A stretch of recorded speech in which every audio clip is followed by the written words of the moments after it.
લુણીધારમાં તુલસી વિવાહ પ્રસંગે ભાવ, ભક્તિ અને આનંદનો સમન્વય. રાસ ગરબા સાથે લગ્નોત્સવની ઉજવણી. નમસ્કાર, સહજ ન્યૂઝ સાથે હું છું ગોપાલ ભેસાણીયા. બાબરાથી અમારા પ્રતિનિધિ રાજુ કારિયા પાસેથી મળતી માહિતી મુજબ અમરેલી જિલ્લાના કુકાવાવ તાલુકાના લુણીધાર ગામે સમસ્ત ગામ પરિવાર દ્વારા પીપળેશ્વર મહાદેવના પવિત્ર સાનિધ્યમાં તુલસી વિવાહનો ભવ્યોત્સવ યોજાયો હતો. આ પાવન પ્રસંગે લગ્નની તમામ વિધિઓ સાથે વિધિવત પૂજન અર્ચન કરવામાં આવ્યું હતું. શનિવારે મંડપ મુહૂર્ત તેમજ રાત્રે રાસ ગરબાનું આયોજન કરવામાં આવ્યું હતું, જેમાં બહોળી સંખ્યામાં ગ્રામજનો ઉપસ્થિત રહ્યા હતા અને લગ્નોત્સવનો આનંદ માણ્યો હતો. રવિવારે સાંજે 3 વાગ્યે લુણીધારની નાની પાટીથી રામજી મંદિરથી જાનનું આગમન થયું હતું અને જગતના પાલનહાર ભગવાન વિષ્ણુ શાલિગ્રામ રૂપ સાથે વૃંદા તુલસીજીનું વિધિવત વિવાહ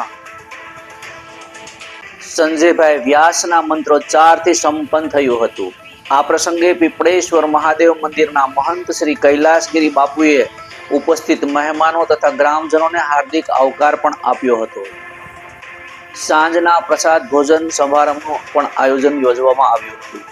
તુલસી વિવાહ ઉત્સવના આ પાવન પ્રસંગે સંજયભાઈ પડસાલા, રવિભાઈ વડાલિયા, ભીખુભાઈ ગજેરા, લાલજીભાઈ ચતુરભાઈ સરદારા તેમજ લુણીધાર યુવક મંડળના યુવાનોએ પ્રશંસનીય સેવા કાર્યમાં જોડાયા હતા. રિપોર્ટર રાજુ કારિયા, સહજ ન્યૂઝ, બાબરા.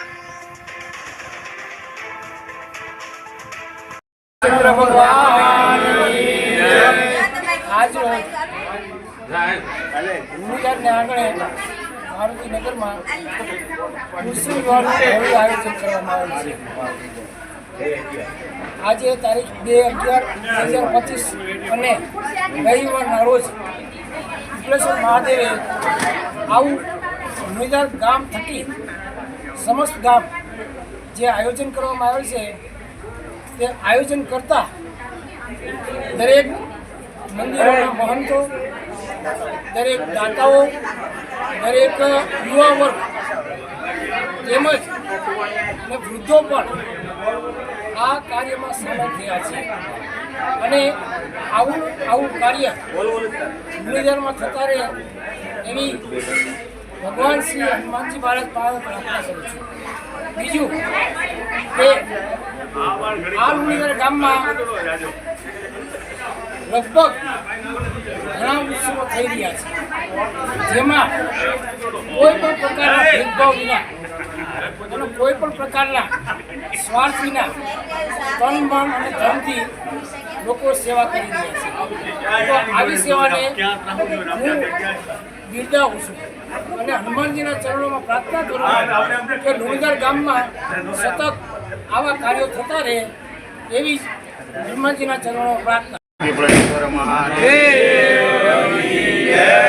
હનુમાનજી મહારાજ.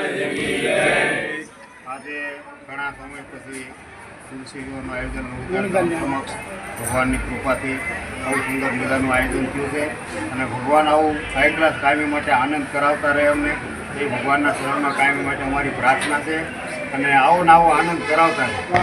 બરાબર, એ એક સાધુ તરીકે, એક પૂજારી તરીકે ભગવાનના શરણમાં કાયમી માટે હું પ્રાર્થના કરું છું. અમારા લુણીધાર ગામ સમક્ષ પરિવાર અને બધાને મારી શુભ કામનાઓ ભગવાનની કૃપાથી. હર હર મહાદેવ. અત્યારે લુણીધાર ગામની અંદર સમસ્ત લુણીધાર ગામ દ્વારા આયોજિત અલૌકિક એવા તુલસી માતાજીના વિવાહ પ્રસંગે સમસ્ત લુણીધાર ગામના લોકો, ભાઈઓ અને બહેનો જ્ઞાતિ જાતિનો વાદ ભૂલી અને બધા એક થઈને અત્યારે અહીંયા આ તુલસી વિવાહની અંદર હાજરી આપી છે.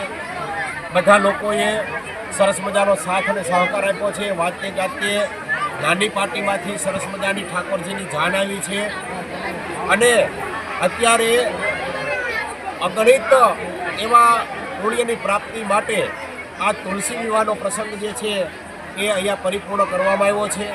સમસ્ત ગામ લુણીધાર ગામ જે છે એના ભાઈઓ અને બહેનો, ખાસ કરીને દાતાઓ, કાર્યકર્તાઓ એ બધાએ જે હાજરી આપી અને જે ઉત્સાહથી આ પ્રસંગને ઉજળો બનાવ્યો છે એ માટે સમસ્ત લુણીધાર ગામ વતી અમે માતાજીને અને પિતાજીને પ્રાર્થના કરીએ કે આખા ગામની અંદર સુખ શાંતિ અને સમૃદ્ધિ માતાજી અને પિતાજી એટલે કે ઠાકોરજી અને લક્ષ્મીજી આપે, ગામના લોકોની અંદર સંપ જળવાઈ રહે અને આવા ને આવા સરસ મજાના શુભ કાર્યો ગામની અંદર થતા રહે એવા ભોળિયાનાથ પીપળેશ્વર મહાદેવને પ્રાર્થના. અસ્તુ.